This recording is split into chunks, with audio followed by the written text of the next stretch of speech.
Assalamualaikum warahmatullahi wabarakatuh. Di sini saya akan memaparkan tentang akuntabilitas dalam demokrasi politik pemerintahan di Indonesia.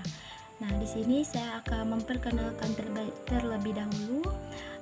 Perkenalkan, nama saya Eka Mawarni dengan NIM H1A1201001 dengan dosen pengampu Bapak Alfa Barensyah, SIP, MIP. Nah, di sini saya akan membacakan introduction dalam sebuah proses demokrasi. Akuntabilitas publik memang menjadi hal yang sangat krusial. Hal tersebut menjadi sebuah persoalan yang penting untuk tidak diabaikan begitu saja karena menjadi persyarat dasar dari keberhasilan suatu demokrasi. Dapat dikatakan, demokrasi tanpa akuntabilitas tidak berjalan dengan baik. Memperjuangkan hadirnya demokrasi tanpa disertai upaya menghadirkan proses pemerintahan yang akuntabel. Ibarat menjalankan sebuah mesin baru dengan oli bekas, demokrasi tidak akan menemukan formatnya jika akuntabilitas sektor publik tidak dikedepankan sebagai sebuah keharusan. Selanjutnya, pengertian akuntabilitas yang pertama itu menurut Mariam Budiharjo. Akuntabilitas artinya sebuah pertanggungjawaban pihak diberi kuasa atau mandat dalam pemerintah kepada yang memberi mereka mandat tersebut. Makanya, sebagai pertanggungjawaban menciptakan pengawasan distribusi kekuasaan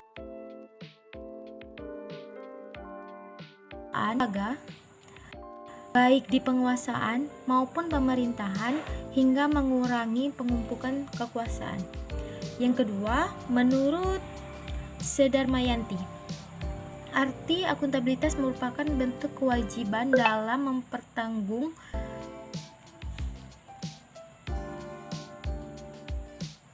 mempertanggungjawabkan keberhasilan dan kegagalan pelaksanaan misi organisasi, khususnya dalam mencapai tujuan dan sasaran yang sudah ditetapkan sebelumnya. Melalui media pertanggungjawaban yang dilakukan secara periodik, tak hanya dilakukan perusahaan dan pemerintahan tetapi juga organisasi. Selanjutnya, aspek-aspek akuntabilitas. Yang pertama, akuntabilitas sebuah hubungan.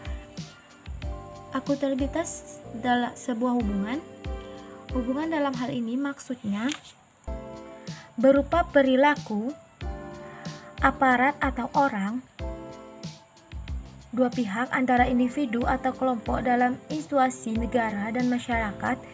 Pemberi pertanggungjawaban juga akan memberi arahan serta bimbingan dalam mengalokasikan sumber daya sesuai dengan tugas dan fungsi yang harus dilakukan. Di sisi lain, kelompok dalam institusi harus memenuhi semua kewajiban.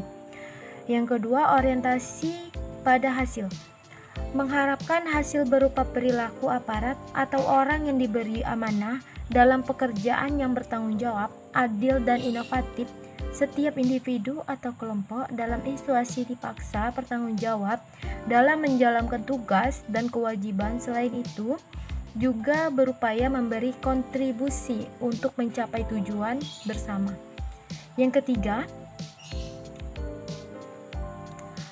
membutuhkan laporan. Laporan yang dibutuhkan adalah laporan kinerja berupa perwujudan prinsip akuntabilitas, artinya mampu menjelaskan tindakan dan hasil yang sudah dicapai oleh individu serta kelompok suatu institusi. Selain itu, mampu memberi bukti secara nyata terkait hasil yang sudah dilakukan sebelumnya sesuai kewajiban. Dalam dunia birokrasi, bentuk akuntabilitas setiap individu berupa laporan yang didasarkan pada kontrak kerja, sementara dalam sebuah institusi, wujud laporan bisa disebut dengan LAKIP atau laporan akuntabilitas kinerja instansi pemerintah. Yang keempat, memerlukan konsekuensi. Tujuan utama dari akuntabilitas adalah sebuah kewajiban dan dalam kewajiban ini menunjukkan adanya tanggung jawab. Sementara tanggung jawab menghasilkan sebuah konsekuensi, Konsekuensi ini bisa berupa dua hal berbeda dalam bentuk hasilnya, yakni penghargaan dan sanksi terhadap individu atau kelompok di dalam institusi yang melaksanakan tanggung jawabnya. Yang kelima, memperbaiki kinerja. Tujuan utama dari akuntabilitas adalah memperbaiki kinerja individu atau kelompok dalam instansi atau perusahaan atau pemerintah. Akuntabilitas memiliki pendekatan bersifat proaktif, sehingga akuntabilitas dimaknai dengan sebuah hubungan dan proses yang direncanakan dalam mencapai suatu tujuan. Nah, selanjutnya, mengapa akuntabilitas dianggap penting? Dalam proses setiap individu dan kelompok, suatu institusi atau perusahaan dan organisasi akan diminta pertanggungjawaban secara aktif dan terlibat dalam proses evaluasi sebagai cara meningkatkan kinerja. Terdapat beberapa alasan mengapa akuntabilitas memiliki manfaat sangat penting dibutuhkan oleh perusahaan atau instansi. Berikut diantaranya. Yang pertama, sebagai penyedia kontrol demokratis atau peran demokrasi. Yang kedua, sebagai cara mencegah korupsi dan penyalahgunaan wewenang, dalam hal ini berkaitan dengan peran konstitusional. Yang terakhir, sebagai cara untuk meningkatkan efisiensi dan efektivitas dalam hal berkaitan dengan peran pelajar. Selanjutnya kita bahas tentang konsep akuntabilitas. Nah, indikator akuntabilitas menurut David Halmer dan Mark Tuner mengemukakan bahwa akuntabilitas merupakan suatu konsep yang kompleks dan memiliki beberapa instrumen untuk mengukurnya, yaitu adanya indikator seperti yang pertama, legitimasi bagi para pembuat kebijakan. Yang kedua, keberadaan kualitas moral yang memadai. Yang ketiga, kepekaan. Yang keempat, keterbukaan. Dan yang terakhir, pemanfaatan sumber daya secara optimal. Next, selanjutnya, hubungan antara akuntabilitas dengan demokrasi politik di Indonesia. Nah, akuntabilitas demokratis menyediakan mekanisme bagi warga negara dan perwakilan mereka untuk dapat menyuarakan keperhatian dan meminta penjelasan, serta bila perlu menjatuhkan konsekuensi terhadap kinerja para pejabat negara, baik yang dipilih umum, yang dipilih maupun yang tidak, atau diangkat melalui penunjukan. Ide dari akuntabilitas demokratis ini mencakup baik akuntabilitas politik maupun sosial, langsung atau tidak langsung, vertikal, horizontal, dan diagonal, ataupun mekanisme-mekanisme lain yang mendasari prinsip demokrasi yang mengedepankan kendali masyarakat terhadap pengembalian keputusan publik. Selanjutnya, hubungan antara akuntabilitas dengan demokrasi politik di Indonesia. Nah, solusi pokok yang mesti dikerjakan dan memiliki berkaitan adalah upaya pembangun sistem politik secara menyeluruh, mulai dari sistem perekrutan, cara kerja partai, dan membangun ideologi partai yang sesuai dengan cita-cita bangsa Indonesia. Mengenai perkembangan akuntabilitas publik pada era demokrasi di Indonesia, peran intelektual dinantikan kembali untuk memenuhi sistem demokrasi yang mengarah kepada dekadensi dan koruptif. Perlu merubah haluan bukan sebagai pemain dan penikmat demokrasi, namun sebagai pembangun demokrasi. Kuncinya adalah pendidikan politik secara menyeluruh di semua lini masyarakat dan organisasi. Demokrasi kita cenderung dibangun di atas sistem yang kapitalistik sehingga melibatkan penggunaan modal atau kapital yang besar karena dikalkulasi dengan banyaknya keuntungan finansial dan kedudukan atau kekuasaan. Hubungan korelasi antara akuntabilitas publik dan demokrasi tidak dapat disepelekan.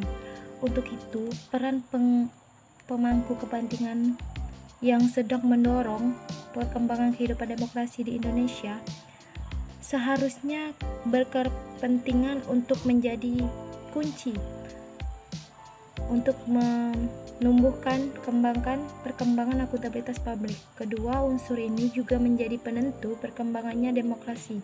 Oleh sebab itu, sangat dianjurkan agar transparansi dan partisipasi dipraktikkan bersama-sama. Demokrasi dan akuntabilitas publik, keduanya akan menjadi penggerak positif berkembangnya demokrasi dan akuntabilitas publik, karena memang transparansi dan partisipasi merupakan bagi akuntabilitas publik dan demokrasi dalam kehidupan berbangsa dan bernegara. Nah, jadi kesimpulannya yaitu akuntabilitas adalah sebuah bentuk pertanggungjawaban antara pihak yang diberikan dan memberi kekuasaan. Sebagai negara demokratis, di Indonesia kekuasaan seorang petinggi melalui proses politik, konsep akuntabilitas ini juga berhubungan sangat dekat dengan pemerintahan. Para pemimpin jabatan politis wajib mempertanggungjawabkan dan melaporkan kinerjanya kepada rakyat. Tentunya dengan tujuan agar mencegah adanya penyalahgunaan kekuasaan dan pengendalian kinerja agar tercipta tata kelola pemerintahan yang baik atau good governance. Selain kepada rakyat, pemerintah juga mempertanggungjawabkan kinerjanya kepada parlemen. Kenyataannya, perbuatan tersebut tidak lebih dari sebuah tindakan yang kehilangan makna sebenarnya. Pertanggungjawaban atau tahunan lembaga eksekutif tanpa melalui proses audit yang reliabel dari lembaga negara yang independen dapat dibuktikan dengan lembaga legislatif yang dibangun secara politis untuk menyetujui segala keinginan pemerintah. Lebih kurangnya saya mohon maaf, dan sekian dan terima kasih. Saya akhiri. Wassalamualaikum warahmatullahi wabarakatuh.